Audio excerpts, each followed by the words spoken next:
Well,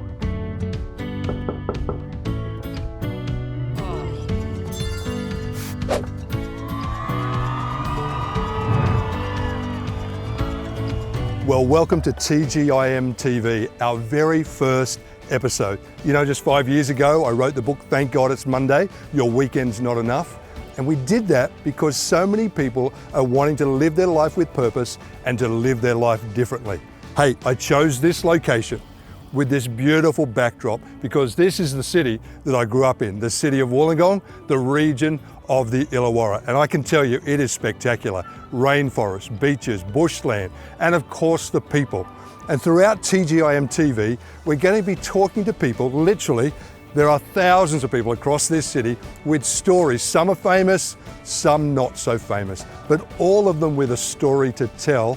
In fact, I've got one today. What do you think is in common with a fire extinguisher, ow, and a basketball? Well, why don't we go and see? Outside to Glen Saville, and Glen Saville lands for three. Saville for three from downtown, makes it! The Wollongong Hawks, after 23 years, have won. The Wollongong Hawks are the new NBL champions.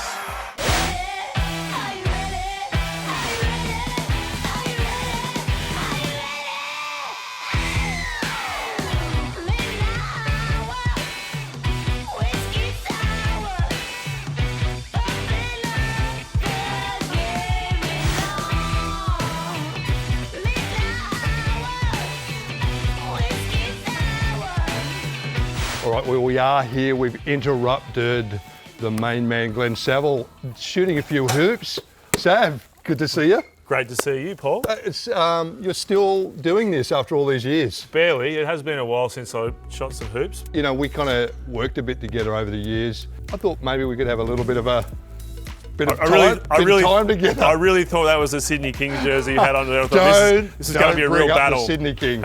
The show does not end until Paul makes a jump shot. We could be here for hours. I need to get closer. Okay, I don't have one in me. Oh, there you go. Cameraman just got taken out.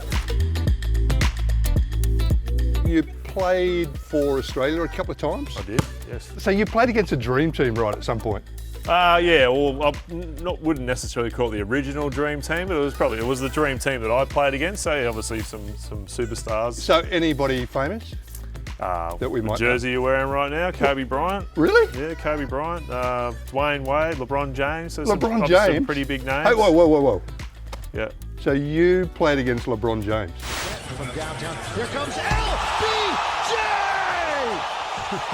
Look out! Not well, but I played against him. Like, did you ever get a jumper over him? Or? No, I don't think I got a jump over him. I might have got a jump shot over Carmelo Anthony, but all I remember is LeBron James. It was like he was running downhill at me and I was just backpedaling back into the paint and he went through me like I was a wet paper bag. There is one picture, though, of you having to be held back. Maybe there's a little bit of aggression there, maybe. Oh, the old hold me back moment. I was good at doing that because if you got a teammate to go, hey, hold me back, I'll get him.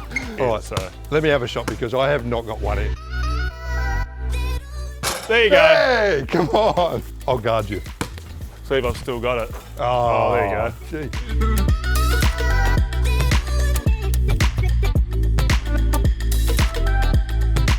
Oh, okay, mate. Well, I'm worn out.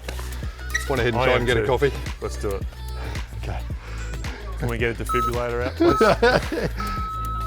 Stand clear. Tell us, post playing for the NBL and Australia and all that great career you had, a lot of years, how tough was that? Because you didn't actually go to any other job straight into that. What did you do? I became, as I call it, a home engineer, stay-at-home dad, or as a former teammate of mine, Damon Lowry, would call me Cinderfella. So as much as I never ever thought that I would be a professional athlete, it was something you dream of doing.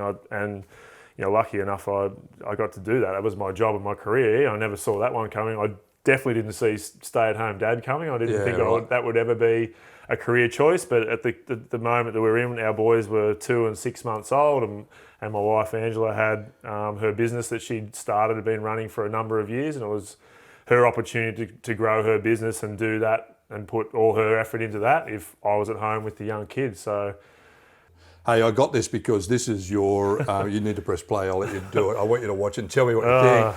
Yeah, you might. I look back remember in my this. career and have many fond memories. Standing Come out on, is mate. representing Spit it out. Australia at 2004 and 2008 Olympics.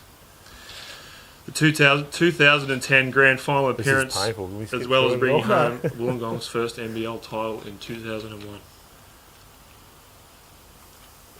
Now this is going to be difficult. I have many people to thank, and I'd like to take this time to acknowledge them today. Get it together, Sav. Come on. Can I have that hair back?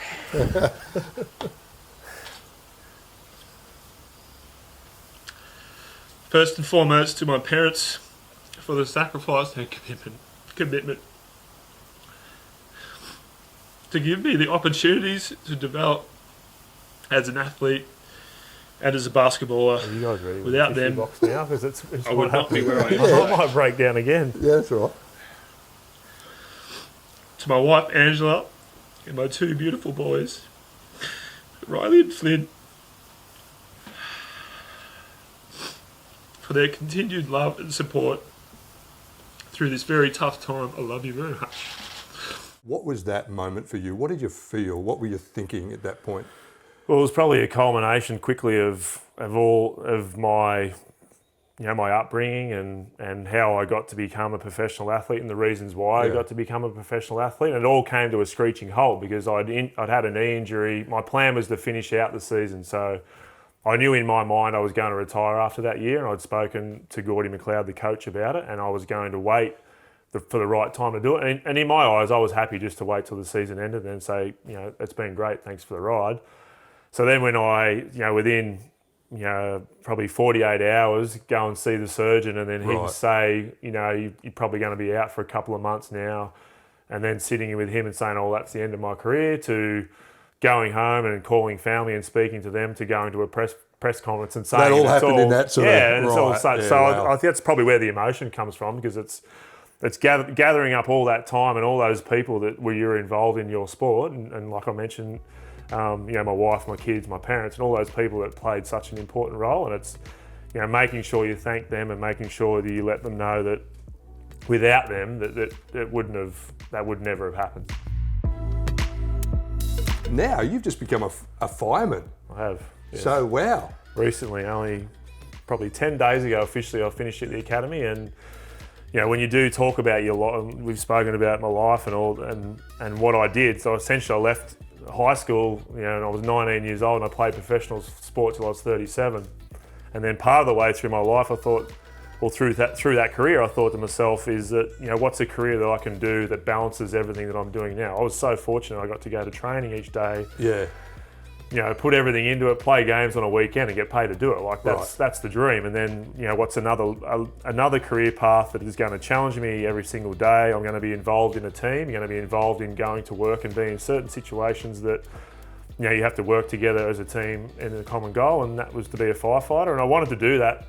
In my mid-20s, I'd always thought that if I ever left basketball, that was something I was going to do. But what's the famous quote from John Lennon is, life is what happens when you're busy doing something else. So from my point of view, it was like I was busy playing sport, hadn't thought about it too much, and then basketball finished, and then I was busy being a stay-at-home dad and thought, I'm living the greatest life I ever. I get to, hang out with the kids in the morning. Send your wife to work. And she'd come home for a bit, I'd go for a surf, the kids would be having a nap. I was like, I'm just pretty much doing what I was doing before, hanging out at home. And then to a certain point, I started thinking to myself, was like, well, okay, eventually my kids are going to grow up. My kids are going to go to high school. They're going to go on and do all the things that they want to do. What am I going to do, for myself to challenge myself? And came up with, well, do what you always want to do, join Fire and Rescue New South Wales. So now I'm living another dream of mine.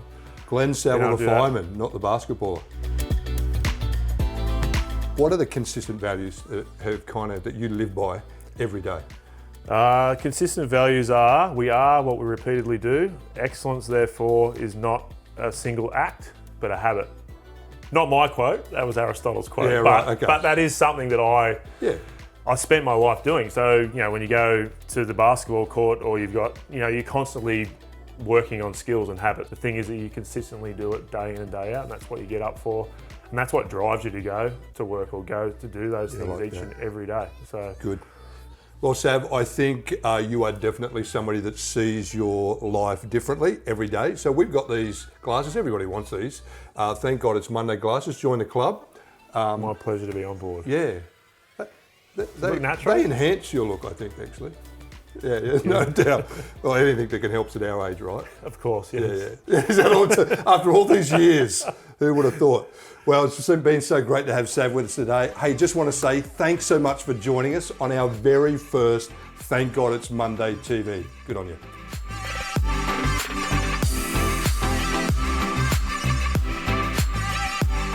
At TGIM TV, we love to highlight the local Illawarra spirit and spotlight not just the people, but the businesses that see life with purpose. Here we are today at the Savvy Studio, and we're going to speak to Ange Saville, who is the owner of Savvy Fitness. Let's go.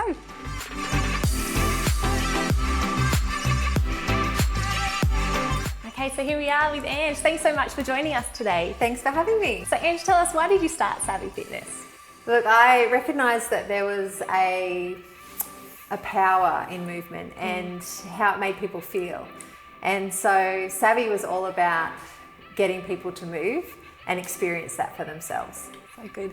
And I love that you guys aren't just about individual health and fitness, but about community as well. We certainly are. Community is one of our biggest aspects at Savvy, and that makes the world of difference when people are trying to improve their health.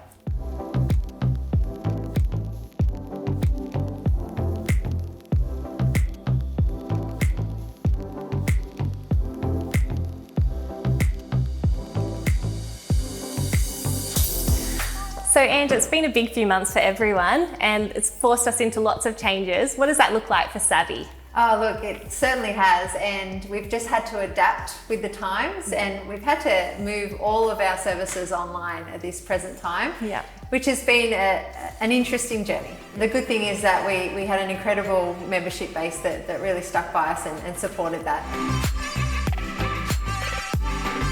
Thanks for sharing with us, and thanks so much for this workout. And where else can we find some more fitness workout from you guys? Absolutely, we have our Facebook page where we offer free yoga sessions, and then we have an online platform, so you can go to our website or you can simply call us. Great, thanks so much. So that's TGIM TV for this week. Thank you so much for joining us, and we hope that as you go into your week this week, you can find purpose in your everyday.